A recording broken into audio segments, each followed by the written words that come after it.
Chivo. I'm filming another interview today for y'all. Let me introduce y'all to who I have today. Right here, the man himself. What's up, man? White Slime. Yes, sir. Appreciate y'all for having me. Let's get it. Yes, sir. Start talking. First, I want to introduce our sponsors.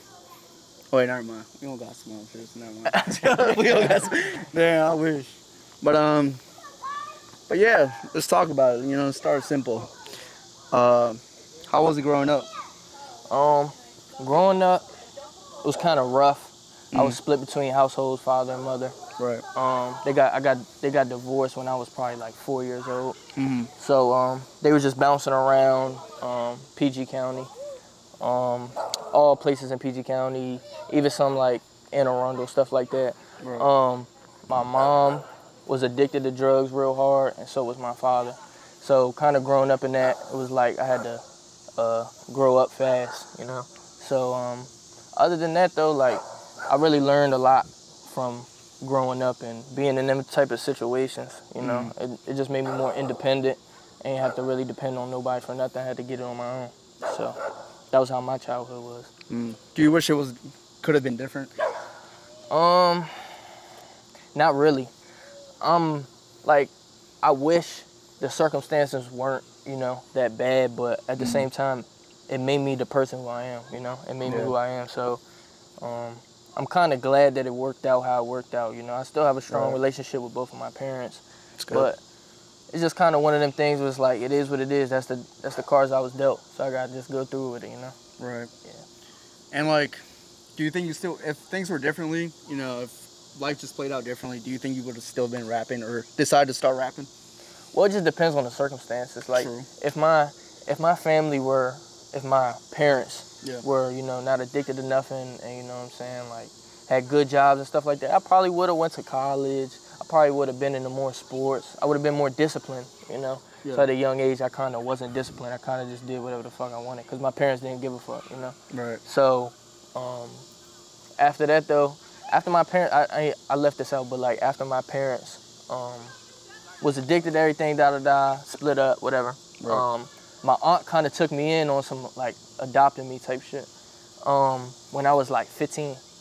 So she kind of had her shit together like 100%, you know. She was good with her money. Right. She lived in a fat ass crib. So I kind of had the best of the both worlds, you know what I'm saying? I don't want to make it seem like super struggle hard, couldn't live type thing, because it's not even that.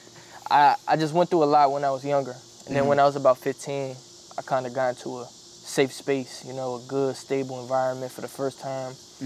And she really told me a lot, you know what I'm saying?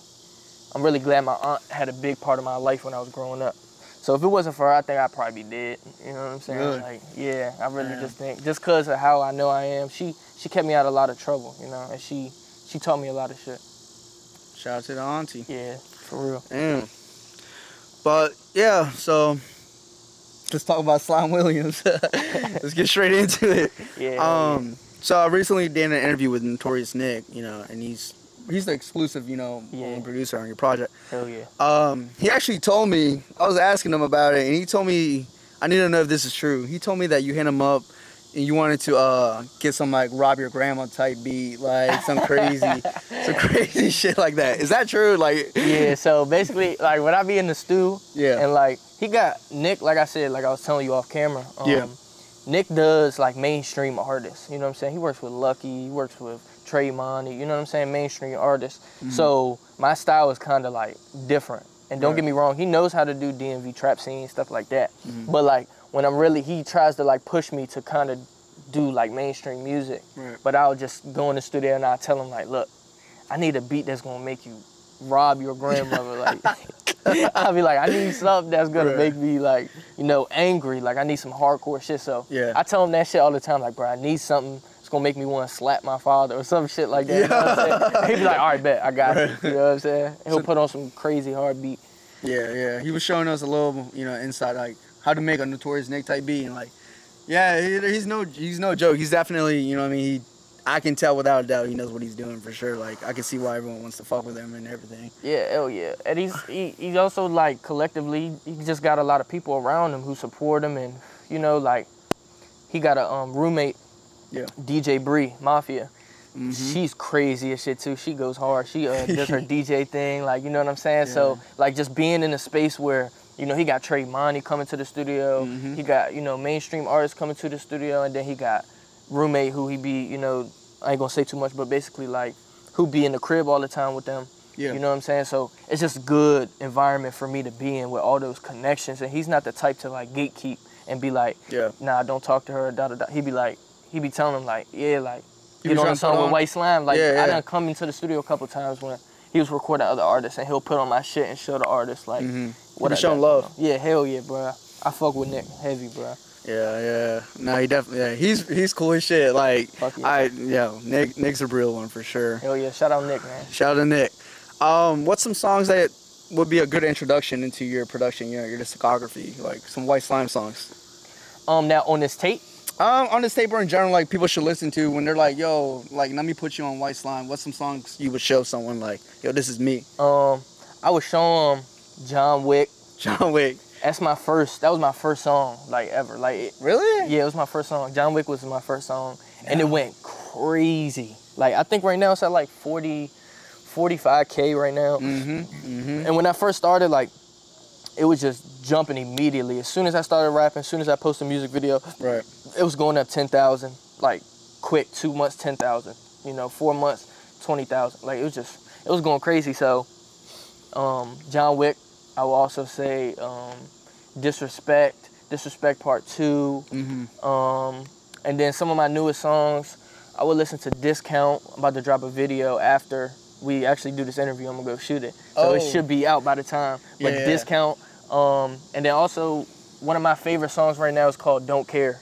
It's kind of where, like, I kind of got tired of, like, gangster rap, kind of. Like, you know what I'm saying? The trap, DMV trap scene. Right. I'm not saying I don't love it or nothing like that. It's just, like, I get in this mode where it's, like, I go in the studio and I just talk about all this negative stuff. Right. And I really see it, like, affecting the community. You know what I'm saying? And not necessarily me, because I don't feel like I have a big enough platform for me to, you know? Right. But it's just still, like, I wish we could all in the DMV just, like, get along, you know what I'm saying? And just make fun music, you know what I'm saying? Like, people be too serious sometimes. So Don't Care is one of them songs where I got in the studio with Nick, and I was just like, Nick, I'm not going to try at all. You know what I'm saying? Like, and I just came up with some bars off the top of the dome, bro. And it was fun to make, you know what I'm saying? And that video gonna drop soon too, but it's just like, that's the type of music that I wish I could just I wish I started rapping off like that, you know what I'm saying? Right. Instead of getting into like this serious gang banging type, you know what I'm saying? This image that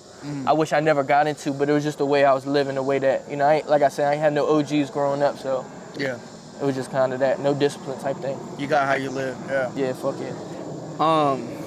Speaking of, so I know we talked about, you know, a couple things. So I think John Wick was the first video I found you on.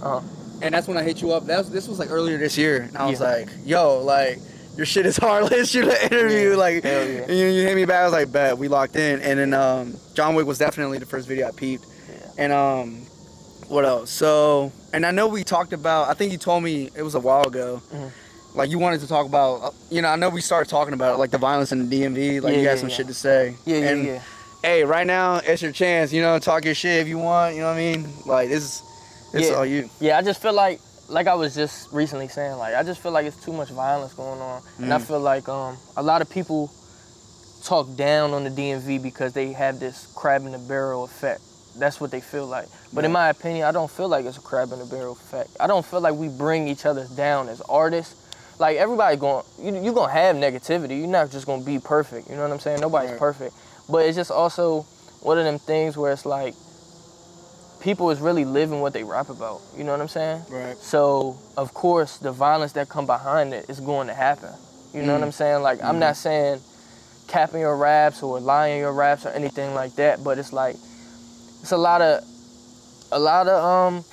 what can I say? It's a lot of, like, people who have bigger platforms is taking part in this, like, DMV trend of, like, diss the rappers and diss this person and name drop and say what you did. And I understand that because I did it. You know what I'm saying? My first tapes, you can hear me name dropping, da-da-da.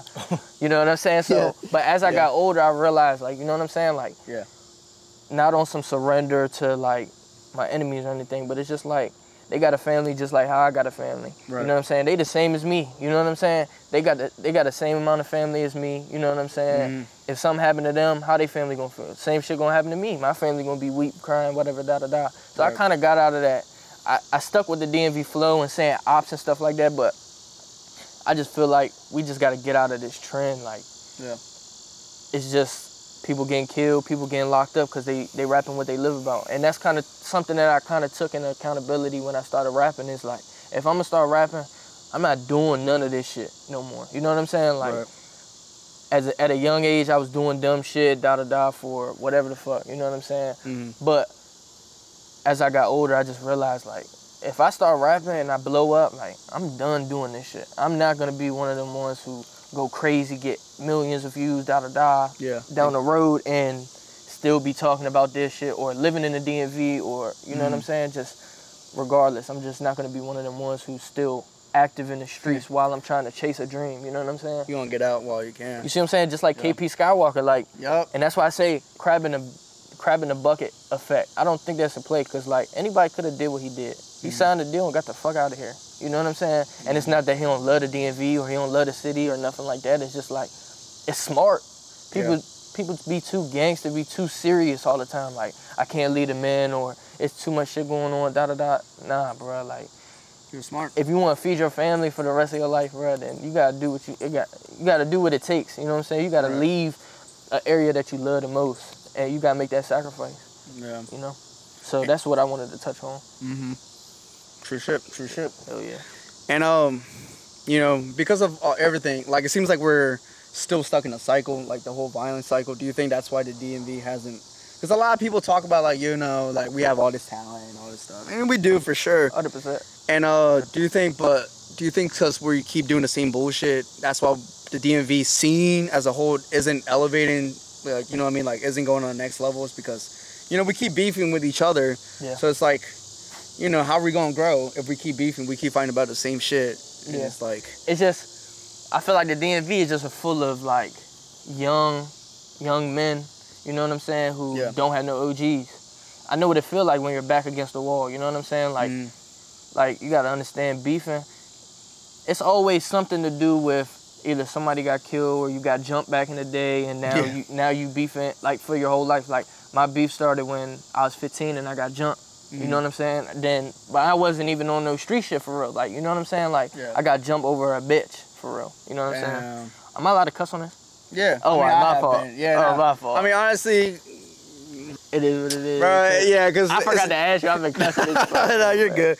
I mean, we're being realistic here, guys. Yeah. I mean, it's not like I'm like Mr. Beast. I ain't, you know what I mean? No, I'm not even getting paid. So this is just out, like, this is just out of love. You know what I mean? Just trying to, you know, me trying to get to know someone. Like, this is just some genuine shit. So, all right, you know. But yeah, back to the topic of the DMV. I just feel like it's like a bunch of younger generation. Because I'm not gonna lie, the younger generation is what's really killing. You know what I'm saying? Like, and I didn't see it firsthand. Like, you know, people I was around 15, 14 years old. Right. You know, and they had bodies, you know what I'm saying? I'm not talking about just one. So it's just like, and just seeing how that affects them, and they just act like it's nothing to them. You know, when deep down inside, I know they hurting. So it's like, once that body drop, it's no going back. Right. It's always gonna be beef. You know what I'm saying? Like, even though I can say on this interview, you know, like, I can preach this peace stuff. You know what I'm saying? But I know, if my back is against the wall and I have to do what I gotta do, then I have to do what I gotta do. You know what I'm saying? Yep. But I feel like that's what's affecting the DMV. Real shit. That's why I feel like it's affecting the DMV. It's just like a bunch of kids who don't got no OGs, don't got no discipline, you know, and they just see everything on Instagram. And a lot of people say, like, the DMV scene is because of the beefing, it's because of the music, but let's be honest, like, Tupac, Jadakiss, Benny Siegel, everybody was dissing everybody. You know what I'm saying? Like, and I'm talking about not just like fuck them or fuck da-da-da. It's I'm gonna kill them when I see them. You know what I'm saying? Putting a K against their name, like Tupac was putting Bad Boy Killer. Like, you know what I'm saying? To hit them up. Like, let's not make it seem like DMV is like deteriorating because of our music, because people did that back in the day and it worked for them. You know what I'm saying? Obviously not Tupac and Biggie, but a lot of people came past that. You know what I'm saying? So let's not make it seem like the DMV dissing and stuff like that is what's causing this. It's really, I feel like it's Instagram, you know? Instagram. Like social media just in general, like just adding fuel to the fire, just, yeah. Yeah, I feel like it's Instagram. Like, even though, like, music, yeah, like, you diss on somebody and then they get mad and something happens, yeah, I understand that, you know what I'm saying? And we got to get past that eventually. But at the same time, like, Instagram, like, I wouldn't be beefing with half of the people if Instagram was not invented. I'm going to be honest. Like, the only reason why people be beefing because you beef with one crew, you know what I'm saying? And then they friends with somebody else. And you find out they friends on Instagram with somebody else, you know what I'm saying? Then you trying to do shit to them because they seen with them, and then Instagram words back and forth, everybody act like they killing gangster. I think that's, you know what I'm saying? So I wish we could get past it, but I don't honestly seeing it. I don't see it. I don't see it happening. Yeah. You know what I'm saying? So you're just focused on you and your, you know, your people you care about and just getting out. Like. Yeah, 100%. Like, even I'm about to move soon. I think we already talking about this too. Like, that's why we did this interview, because I'm about to move soon. I'm not gonna say the location, but I'm moving out of state. You know what I'm saying? And it's not even on some like scared trying to get out. It's really like, bro, there's more to the world than the DMV, and people don't understand that. Like, I got men who locked up, who on probation, who'd never be able to leave the state in anytime soon. You know what I'm saying? Right. And they never been on a trip before. They never been to Puerto Rico, California. You know, I done been everywhere. That's one thing I make sure of. Like, to get that peace of mind, you gotta leave the DMV and go see the world and realize, like, bro, it's so much to this world. You know what I'm saying? Like, life is not just DMV. You know, like, I done traveled so many places, so that's really what made me want to move. Right. Because it's like, I know it's more to life. Like, I want to get a fresh start and see if I can start somewhere else and, you know what I'm saying, work up, da-da-da. So, definitely. Get out. Nah, that's what's up. Nah, I know you told me. That's why I know, because I know that's why I was in a rush. I mean, it did take a minute. It did take a minute. Nah, you're not tripping, though, because I put you in a position where I told you, let's shoot this day, and then I wasn't able to do it, and then vice versa. You know what I'm saying? So, I mean, it's the same for me. Yeah, no doubt. Because I remember the last time, I knew we were going to actually shoot it, but, man, look, it was like Sunday. I had a long night. Yeah. I hit you up at noon. I was like, yo, bro. I was like, I don't think I'm going to be.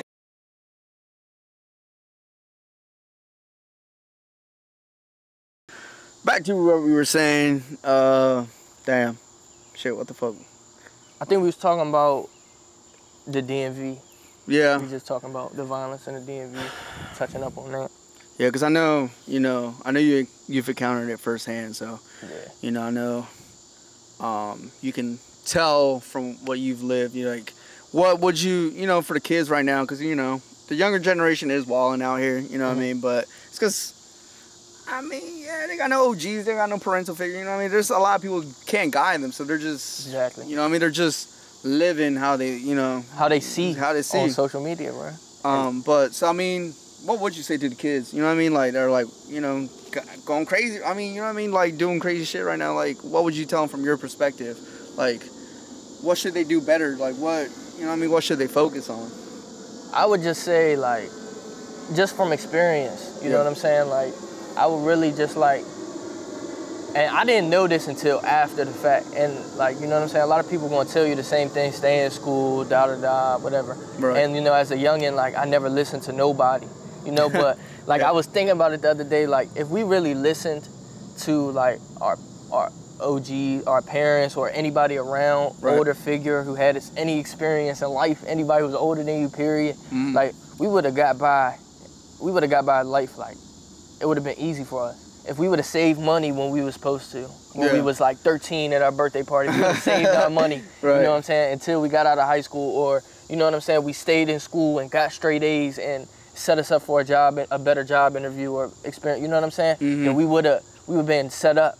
So it's like, I know kids aren't gonna listen to me, but for the ones who, might get through, it's just like, I would just stay in school. I would focus. If you are beefing, you know what I'm saying, like, I would just tell you, just think of the consequences behind everything. You know what I'm saying? I believe in karma, and I believe in God heavy. You know, like, a lot of people don't know about me. Like, people think, like, me saying what I'm saying, gangster, don't have no heart, don't have nothing. Like, nah, bro. Like, I'm really, like, I'm walking with God. You know what I'm saying? Like, So my advice would just be like, stay in school. If you are beefing, like, just think of the consequences behind this shit. You can't take a life. You can't bring a life back. You know what I'm saying? You can't bring nobody back to life. You can never apologize to somebody who did. You know what I'm saying? Right. You can always fight somebody, and then down the road, couple years, like, you know what I'm saying? Apologize to them and get that shit off your head. But once you catch a body, once you kill somebody, you'll never be able to get that shit out your mind. You can apologize maybe to the parents or whatever, if you're in a situation like that, but 9 times out of 10, that's not gonna give you the closure that you need. So that's my best advice, is just, you know, and if you is beefing, like, do it the way I did it. Like, I know kids get locked up all the time and you know. I got locked up when I was 18 for a gun charge out DC.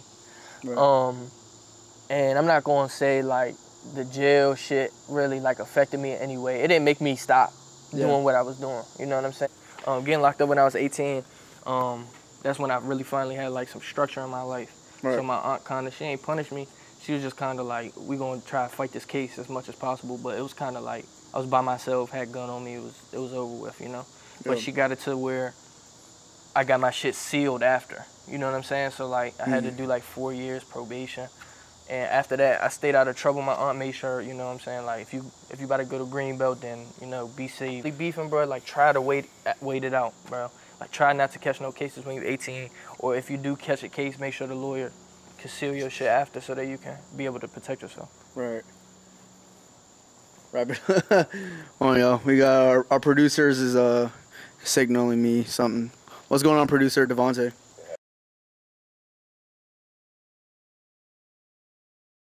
So like I was saying though, my advice for the youngest is to try to do it the legal way. You know what I'm saying? I got locked up when I was 18 in DC for a pistol charge. I actually met Fat Trail in there the whole time. You know what I'm saying? That's crazy. I ain't never seen his face, but we was talking through the cells and shit. I told him he was a legend. I don't know if you remember me. This is like 2019. But basically, like, I got my lawyer.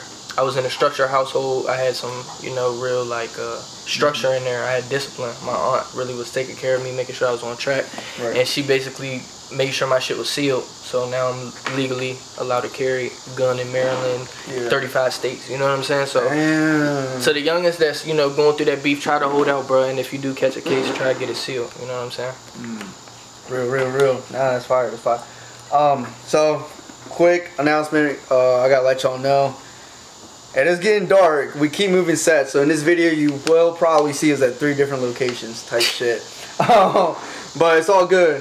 But we're gonna have a part 2 with White Slime coming soon. We're gonna have it soon. We're gonna have this video out for y'all real soon. So, you know, I'm not tripping about it. But we're gonna have it out real soon. Do you want to say anything else before? White Slime, appreciate you for having me. Yeah, bro. You know we got that part 2 for sure. Slime Williams out now, you know what I'm saying? All platforms, lock in right now, you know? Yes, sir. Yes, sir. Tap in.